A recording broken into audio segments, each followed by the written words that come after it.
ആവർത്തനപുസ്തകം അദ്ധ്യായം 29.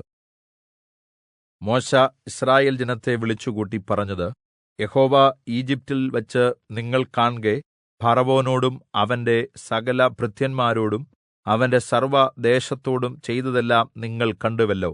നിങ്ങൾ കണ്ണുകൊണ്ട് കണ്ട വലിയ പരീക്ഷകളും അടയാളങ്ങളും മഹാത്ഭുതങ്ങളും തന്നെ.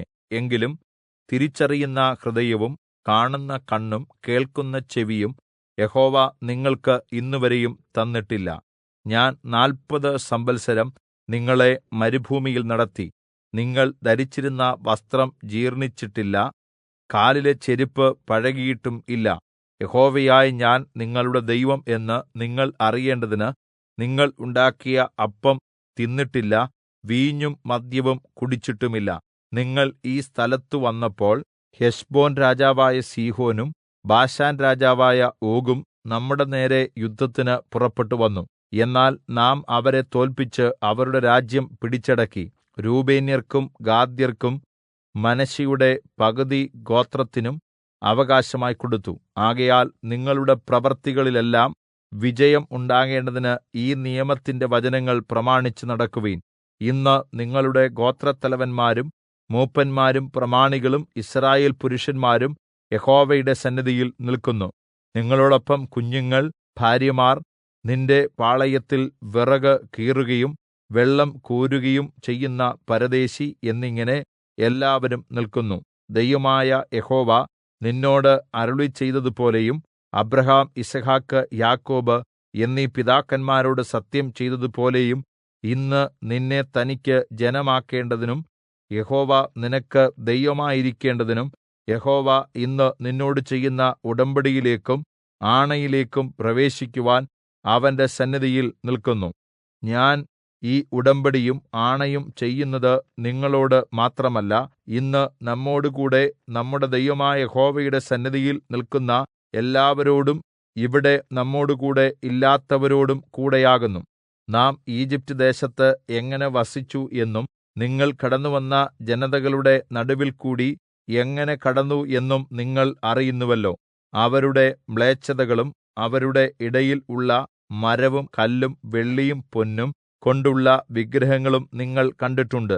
ആ ജനതകളുടെ ദേവന്മാരെ സേവിക്കുവാനായി നമ്മുടെ ദൈവമായ യഹോവയെ വിട്ടുമാറുവാൻ മനസ്സുള്ള യാതൊരു പുരുഷനും സ്ത്രീയും കുലവും ഗോത്രവും നിങ്ങളിൽ ഉണ്ടാകരുത്. നഞ്ചും കയ്പുമുള്ള ഫലം കായ്ക്കുന്ന യാതൊരു വേരും അരുത്. അങ്ങനെയുള്ളവൻ ഈ ശാപവചനങ്ങൾ കേൾക്കുമ്പോൾ വരണ്ടതും നനവുള്ളതും ഒരുപോലെ നശിക്കേണ്ടതിന് ഞാൻ ഹൃദയകാഠിന്യത്തിൽ നടന്നാലും എനിക്ക് സുഖം ഉണ്ടാകും എന്ന് പറഞ്ഞ് തന്റെ ഹൃദയത്തിൽ തന്നെത്താൻ അനുഗ്രഹിക്കും. അവനോട് ക്ഷമിക്കുവാൻ മനസ്സുവരാതെ യഹോവയുടെ കോപവും തീക്ഷ്ണതയും ആ മനുഷ്യന്റെ നേരെ ജ്വലിക്കും. ഈ പുസ്തകത്തിൽ എഴുതിയിരിക്കുന്ന ശാപം സകലവും അവന്റെ മേൽ വരും. യഹോവ ആകാശത്തിൻ കീഴിൽ നിന്ന് അവന്റെ നാമം മായിച്ചുകളയും.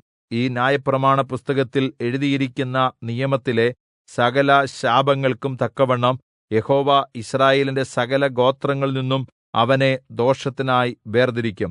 നിങ്ങളുടെ ഭാവി തലമുറയിലെ മക്കളും ദൂരദേശത്തുനിന്ന് വരുന്ന അന്യനും ദേശത്തിലെ ബാധകളും യഹോവ അവിടെ വരുത്തിയ രോഗങ്ങളും കാണും.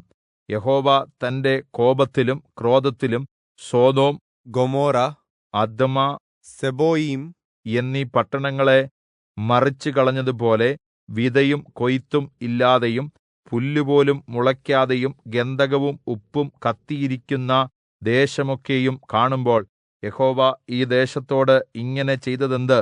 ഈ മഹാക്രോധാഗ്നിയുടെ കാരണം എന്ത് എന്ന് സകല ജനതകളും ചോദിക്കും. ആ ചോദ്യത്തിന് മറുപടി എന്തെന്നാൽ, അവരുടെ പിതാക്കന്മാരുടെ ദൈവമായ യഹോവ അവരെ ഈജിപ്റ്റ് ദേശത്തുനിന്ന് പുറപ്പെടുവിച്ചപ്പോൾ അവരോട് ചെയ്തിരുന്ന നിയമം അവർ ഉപേക്ഷിച്ചു. അവർ അറിയുകയോ അവർക്ക് നിയമിച്ചു കിട്ടുകയോ ചെയ്തിട്ടില്ലാത്ത അന്യദൈവങ്ങളെ അവർ സേവിക്കുകയും നമസ്കരിക്കുകയും ചെയ്തു.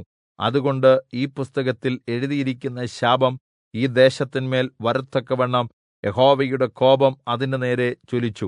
യഹോവ കോപത്തോടും ക്രോധത്തോടും വലിയ വെറുപ്പോടും കൂടി അവരെ അവരുടെ ദേശത്തുനിന്ന് പറിച്ചുകളയുകയും ഇന്നത്തെപ്പോലെ അവരെ മറ്റൊരു ദേശത്തേക്ക് തള്ളിവിടുകയും ചെയ്തു. മറഞ്ഞിരിക്കുന്ന കാര്യങ്ങൾ നമ്മുടെ ദൈവമായ യഹോവയ്ക്കുള്ളതാകുന്നു. വെളിപ്പെട്ടിരിക്കുന്നവയോ നാം ഈ ന്യായപ്രമാണത്തിന്റെ സകലവചനങ്ങളും അനുസരിച്ച് നടക്കേണ്ടതിന് എന്നേക്കും നമുക്കും നമ്മുടെ മക്കൾക്കും ഉള്ളവയാകുന്നു.